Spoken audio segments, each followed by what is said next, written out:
everyone, and welcome to the next episode of 27 Questions the Globe Defenders Can't Answer, at least according to Flatzoid. I am, as always, Olaf. And yeah, let's keep on going. Last time we answered the first two questions. Now he's still going on talking about the second question, as I said in the introduction, I believe, that I kind of don't want to look at the whole live stream because I don't have time currently. I'm taking a break from studying for an exam I have next week as we speak. So I really don't have time to react to the full close to 2 hour live stream because you know how the other reaction went when I almost talked twice as much as the thing was long. So let's not do that, okay? To bring it up. Let's go up.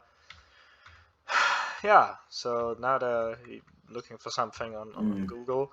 We go. Possibly related to the second point. It's a video You by couldn't do Martimer, actually. Martimer, really nice. I can only recommend. These are not another time But for you guys. he- But anyway, There when they the go. guy showed the demonstration, so that can be one or two things. Come on. Okay, appreciate it. Equally nullify. Sorry. How does your belief in gravity equally nullify all of Earth's different motions and speeds? So right off the bat, it doesn't nullify any of the different motions and speeds. Or at least what I think you mean by that. The way I interpret the question is, how does gravity make us not feel any of the motions that Earth is in, right? And for that, obviously, it doesn't, right? First of all, the human body cannot feel motion. Velocity, to be more precise. It cannot feel velocity. It can feel accelerations above a certain threshold. Honestly, I don't know what the threshold is. But other than that, so also like how you say believe in gravity, because like every scientist agrees that gravity is a thing, and you know, apart from all the experiments and engineers that take it into account all the time, but you know, I'll talk a bit about the other stuff and very briefly. I just want to know what they're talking about next, which apparently is nothing. Yes, and gravity is a belief. Is not. Just have a look at any of the gravity experiments that have been done in the last 10 years. There has been one done with a Cavendish type experiment on an extremely small scale. And it obviously worked because, you know, maybe consider gravity being a thing. Also, engineers take into account gravity, right? And you can say, well, it's just density, then you still need a downward vector. And all of the explaining that has been done by Flat Earth with like, yeah, it's like some electromagnetic thing is just, well, in most cases contradicting itself, and in the other cases it's just not feasible. Because, for example, the people that say it's incoherent electrostatic acceleration, which I have videos on my channel, by the way, they say, for example, well, it's because you have around 100 volts every meter, completely ignoring that we would also then accelerate towards buildings because they are also grounded, but that's already a few steps too far. During a thunderstorm, for example, the volts per meter switch significantly. Also, the volts per meter, they vary highly in one day, right? And that's just for incoherent electrostatic acceleration, which is already crap, right? So come up with some other explanation for gravity that is not just its density, because it's just saying gravity with kind of other things. That's what density is. It's gravity with, you know, it's just another way of saying gravity. It's like they're saying that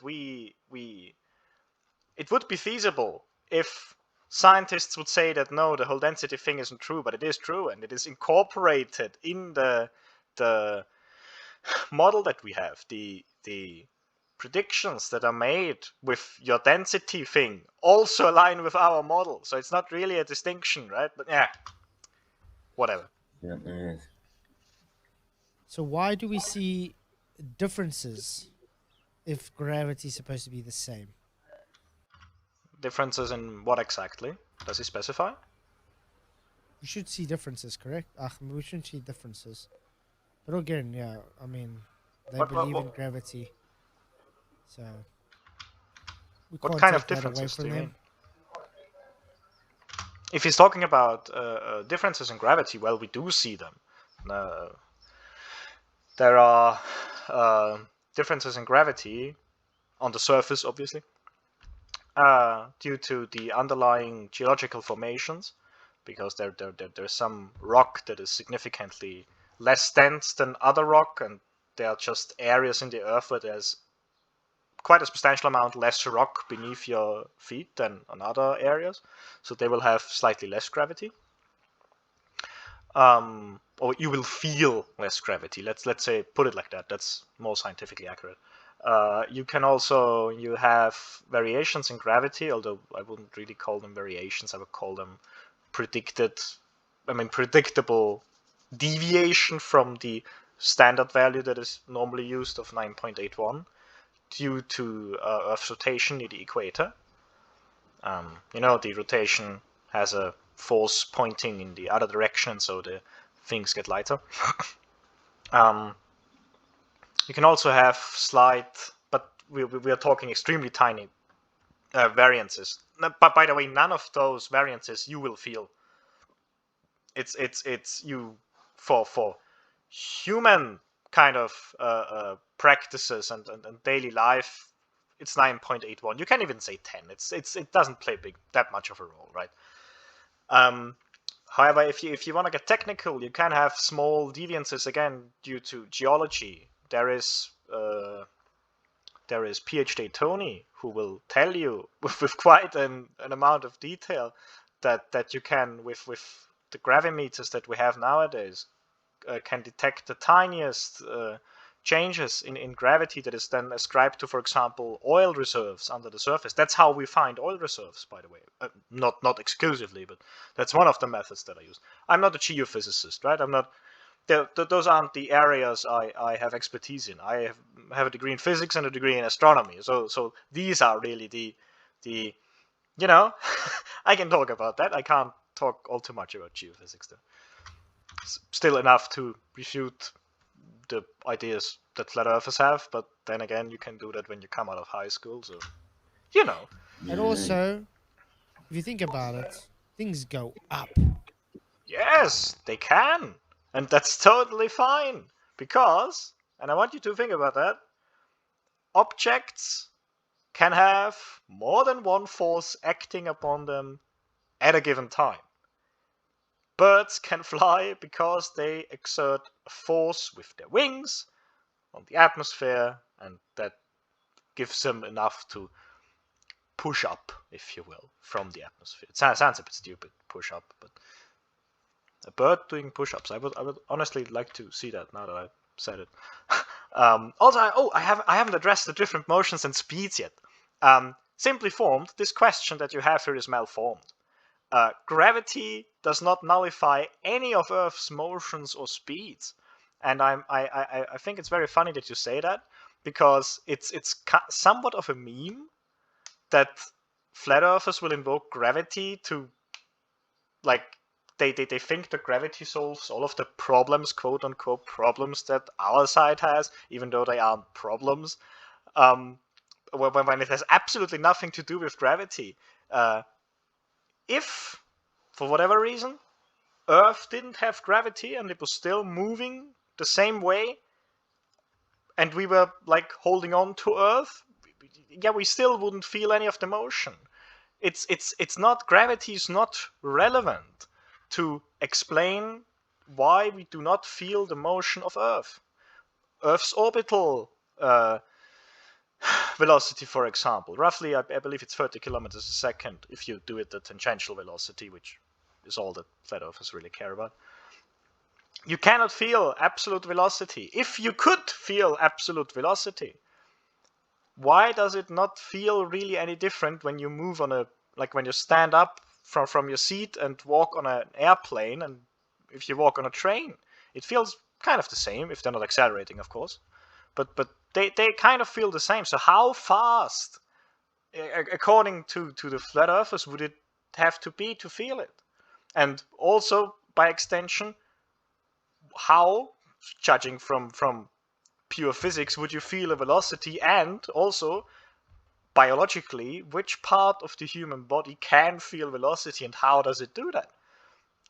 Apart from the fact that you would be breaking Newton's laws, which sometimes you seem to agree with, not you as in Flatzoid specifically, but you as in addressing the whole Flat Earth gang, how would you, it just doesn't make sense.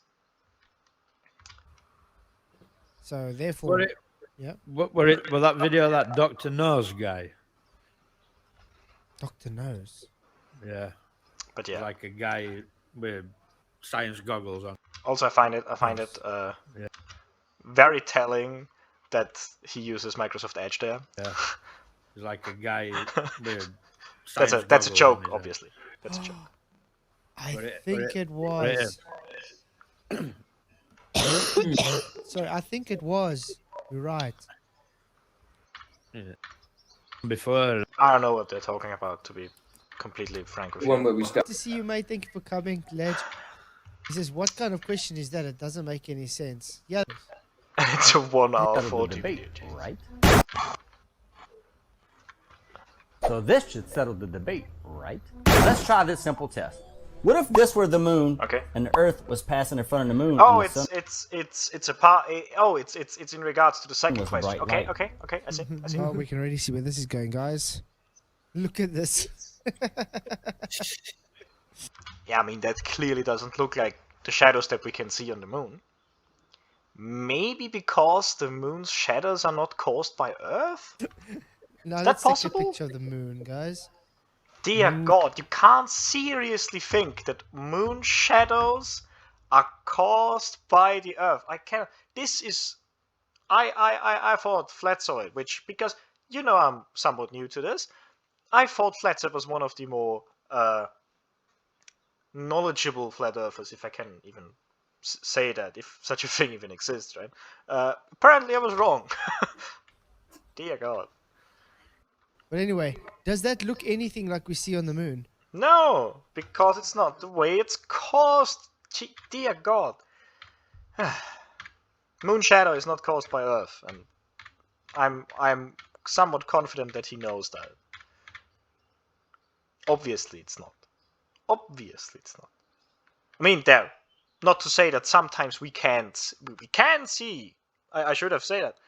Sometimes we can see Earth's shadow on the moon, but that's on very rare occurrences. That's for sure. When I show Nothing. nothing. Yeah. Yeah, so that's what Then we wanted it to show. looks like that. So Yeah, guys, I think it's quite apparent that you guys don't have a clue what you talk about when you make your claims. Sure it's us. Yeah, of course. Note the specular highlights. True, exactly. Of light also. Okay, so Can we yeah, move based on? on number I've spent 13 minutes, 14 pretty much on this 3, question. the guy so said that let's question go doesn't make on. sense. It makes a lot of sense. This question is very malformed.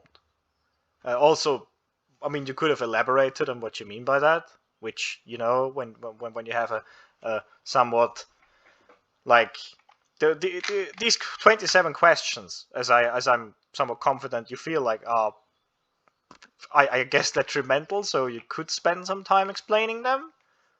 Would be a nice thing, but I mean, Your claim of the globe is it's moving in different directions at different speeds. Yes. So gravity is supposed to equally nullify everything. No. Because No.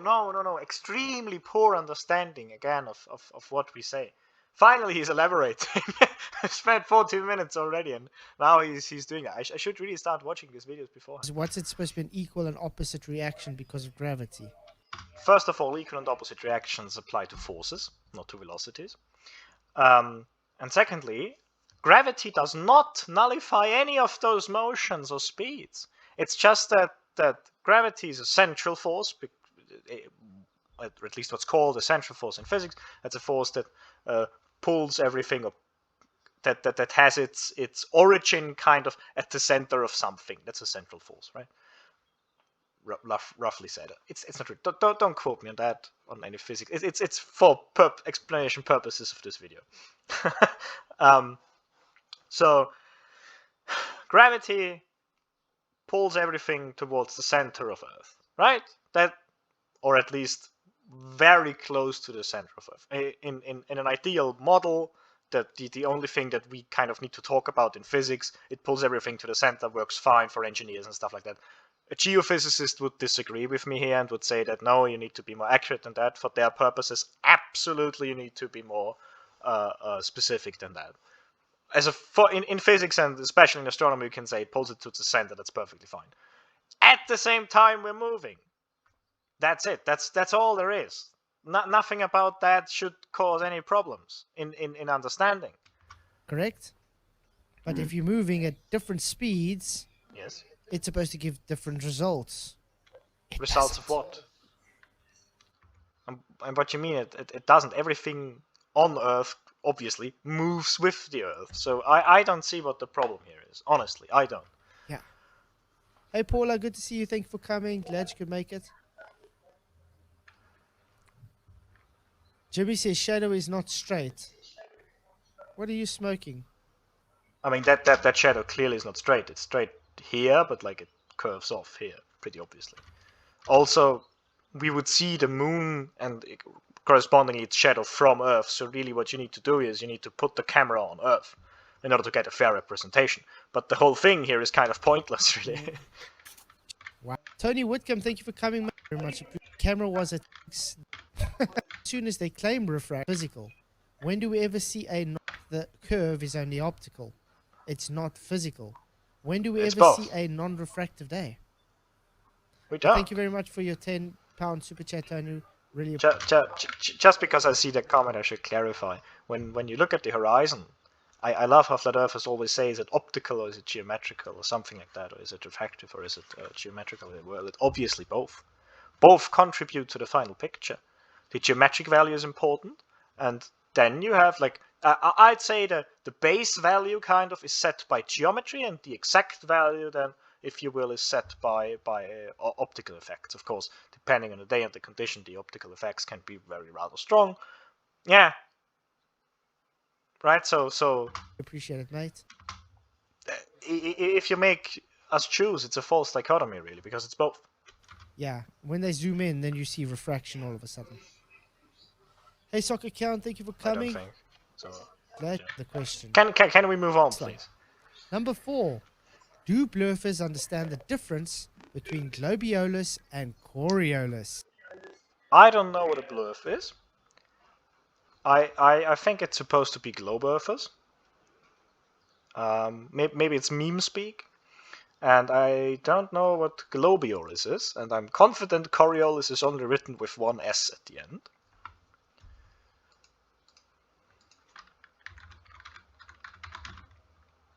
Yes. So, you know, just pointing that out. But I think I will cut it here and release my answer to question 3 as a separate video. Dear God. Thank you very much for watching anyhow. Of course, regardless on which side you are, thank you very much for watching. I hope you enjoyed my explanation of question 3. This video series will take way longer than I imagined it would, right? Yeah, but thanks for watching. If you enjoyed it, maybe consider leaving a like, and if I dare suggest, you might even find the possibility within yourself to subscribe, possibly. I would really appreciate it. And well, that's that. See you in the next video, and have a nice time until then. Goodbye!